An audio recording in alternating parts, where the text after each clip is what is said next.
think at 12 o'clock at night, Jan Sterling, she left me a message. I was obviously sleeping. And then I woke at 7 the next day and I saw that Jan had called me, and I was like, oh, I think I know what's happening here. And so she left me a message and I got on my message bank. I was listening to her and she's like, Loz has gone down, you're it, like Sandy wants you in. And I'm like, oh my God, thinking to myself, sitting in my bed half asleep, like, oh, is this a dream? Is this happening? And then I actually hung up from the message bank, and Jan literally started calling me as I hung up, and I was like, oh my God, I don't know what to do.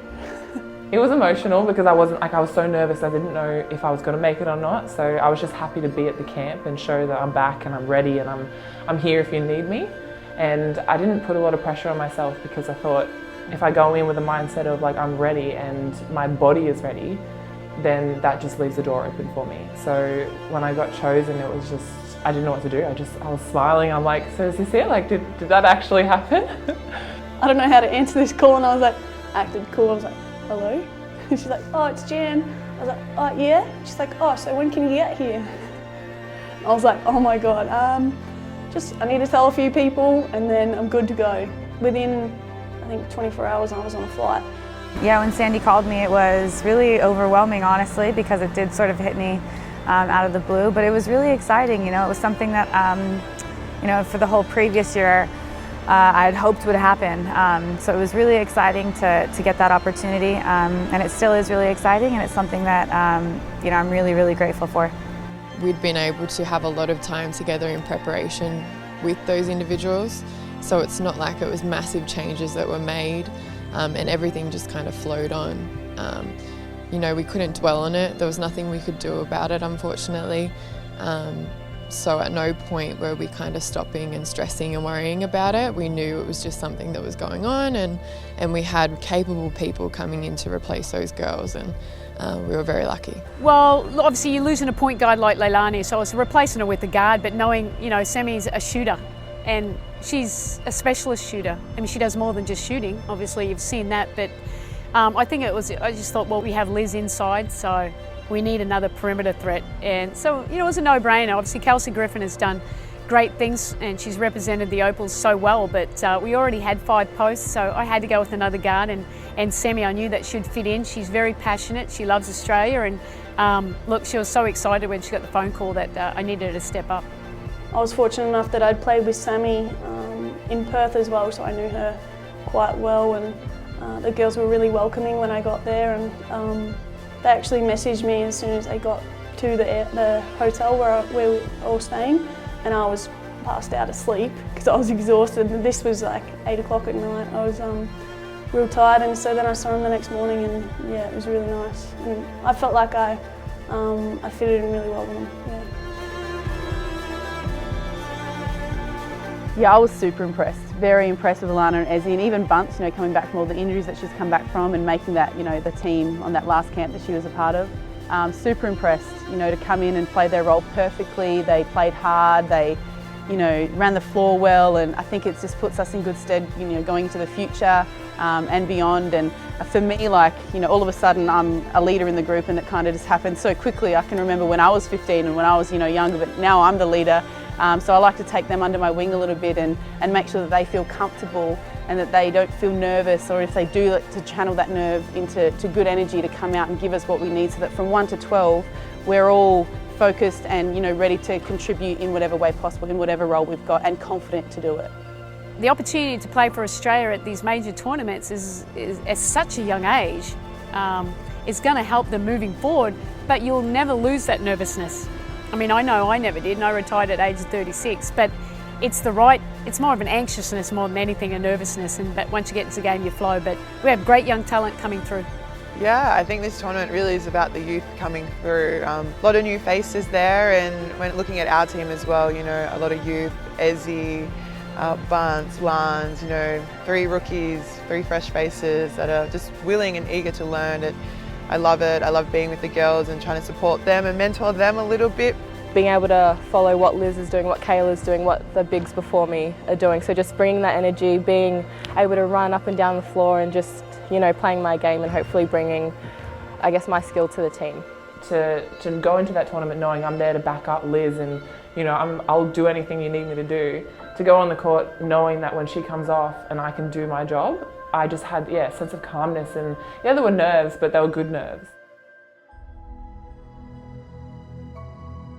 Because we were apart from each other before we got to the tournament, and we really kind of tried to blend. It didn't actually take that much time, you know, someone cracked a joke and then everyone starts laughing, and then someone dances and everyone starts dancing. It was awesome. I loved having every single one of them. There was no one out of place. And I think to have that in a team off the court, that just sets you on for like the rest of the tournament. I mean, after our team meeting before the game, when we were waiting, we'd always have our little dance routine. We'd have our circle with our clap clap music. Oh, no music, it's called, like, you do the clap routine and no music, and the girls would get in the middle and show their stuff. Sometimes stupid, sometimes funny. Yeah, it was cool. I mean, I'm gonna say I'm most likely the one that started that, probably. And I don't think that anyone that knows me would not be surprised by this, so I'll just put my hand up and say probably me. But I'm going to say a close second would be Alana Smith and Alex Bunton. Like, if I've ever met a twin sister in my life, it would be Alana Smith. We roomed together when we first got to Paris, and I hadn't really gotten to know her at all until that moment.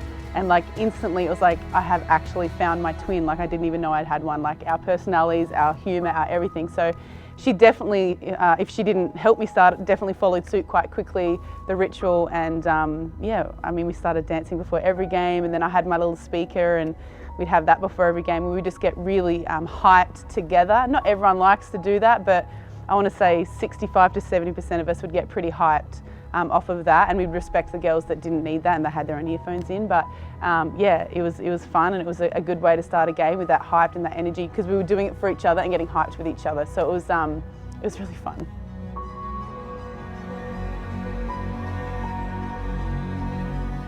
Nerves were definitely running a little bit, but you know, playing Nigeria first game was definitely a good game for our group, and I think just stepping on that floor, like, that was the moment I realised, like, hey, I'm in a senior world champs, which was, yeah, definitely something that I'm really proud of. Yeah, I was like, all right, tuck your shirt in.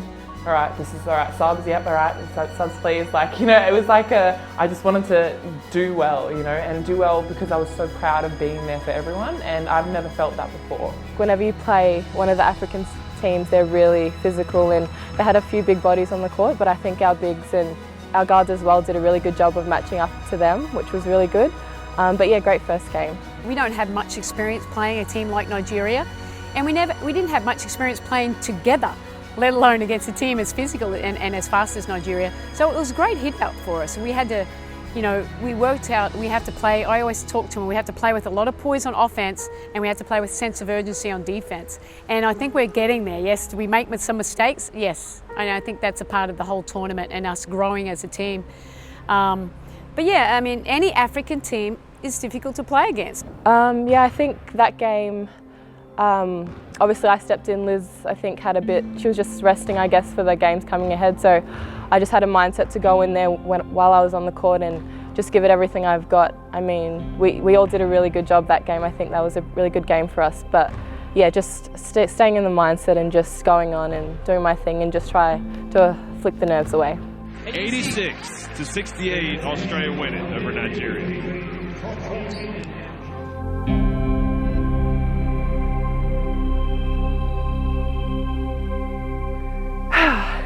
You know, injuries happen. I was extremely frustrated. There was a lot of tears in the shower. I didn't want to show that in front of the team. But sort of every time I got by myself, I just sort of let it out, because as a competitor, I want to be out on the court and I want to be helping my teammates, and I wasn't able to do that the way I would have liked. And you know, for it to be so long since I last represented Australia at a major world tournament, I wanted it to go perfect, and it just wasn't going that way for me. We had the first two games and a day off, and then the Turkish game. So the night before the Turkish game, I went to the courts and I wanted to play some one-on-one, so Steph Talbot came with me, and it wasn't possible. So at this point I'm like, holy, I don't know if I'm going to get on the court this whole tournament. Some more tears were let out that night. I tried to stay as positive as I could, and the medical staff just kept working on me. There was a lot of anti-inflammatories taken, there was some other types of drugs taken, all legal of course, but sort of just stayed with the course, and yeah, I got back out there luckily. I feel like our Opals legacy and culture is to come out and play hard regardless, but always respect the opposition, and I feel like we did a really good job at doing that, and you know, really stamping our authority early is a good trademark Opals basketball. And I feel like, you know, we had a player like Liz who, you know, is on a mismatch pretty much 11 times out of 10, especially in our group stages. Not many teams had an answer for her, so if any at all. And she has confidence in her own ability, but she's just playing, she's letting the game come to her, but she's so, like I keep saying, versatile. You know, you got a 6'8" girl, you think they expect them to play under the basket or close to the paint. But this is Liz, you know, she loves these elbows, she's driving, she's shooting threes. That's hard to guard when you're 6'8". Yeah, like you said, our starters were really good for us, and they definitely got the lead up early, and I think it was great for us bench players because that's what we had to do. Like, we had to watch them and, you know, go on with confidence and go on and continue the momentum and continue their style of play that they were playing. So they definitely made it a lot easier, and the encouragement from them on the bench was great as well, and just hearing them cheering for us was, yeah, it's awesome. I think getting a good start is obviously a focus of most teams. You know, you need to come out there and kind of stamp your authority on the game pretty early. And make it known to the other team that, you know, this is what they're in for, and that's kind of the Opals way of playing as well.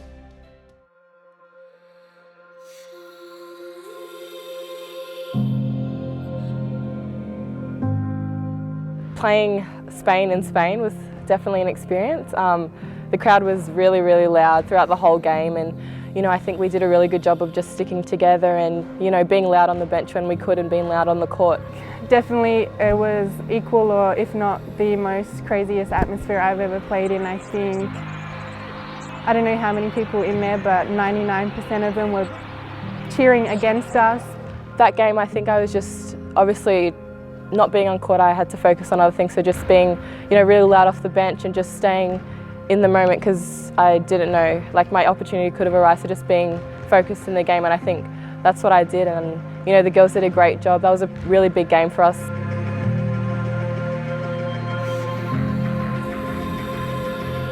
So when the game first started, we were like humming. We were really just like, it was I think 20-something to 6, and I was like, whoa, we got this. Like, we were shooting threes, we were just like feeling good. And of course, in games there's momentum changes, and it happened to be a momentum change quite quickly, and then you add the 8,000 strong crowd on top of that. And then Liz got in foul trouble, and so it just became a case of just steadying the ship a little bit. They caught back up to us, and I remember feeling like, oh gosh, come on, here we go. Like, bit of a challenge, let's get over this hurdle. Knew that we were more than capable of doing it. So the second and third quarter, and even like towards the mid of the fourth, it was, you know, neck and neck. They were 8 points up going to the fourth quarter. And I was thinking, we need to make a move right now, and we're more than capable, or else, you know, this is going to be bronze medal it is.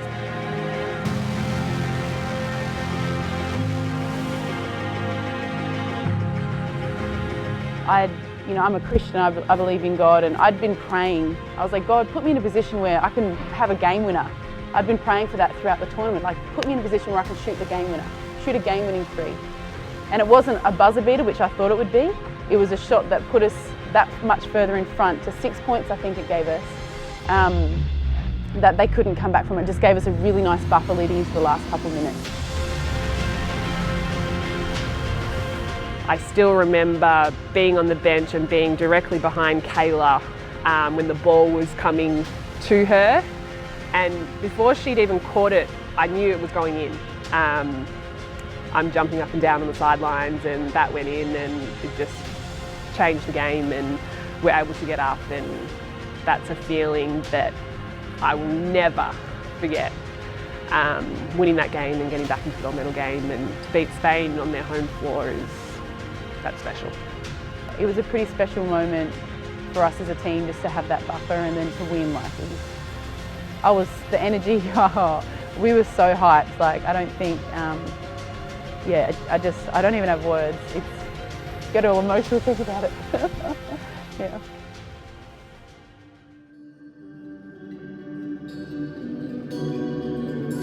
we had a really good mindset going into that game. We had a game plan. I think they got a good lead at the start in the first quarter, and we just had to play catch up for the rest of the game, which isn't what you want to do.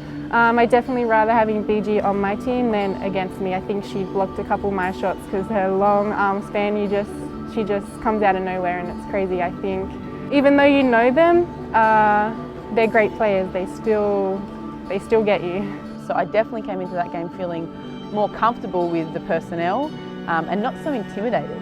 And so I feel like that's why it's really important. If we can get the more Australians we've got in the WNBA, like I think the mindset my mindset shifted from 4 years ago to now. Like it just shifted. So if the more we've got mindset shifting on the Opals, I feel like it's our best opportunity to give them a red hot crack, and hopefully that's in Tokyo.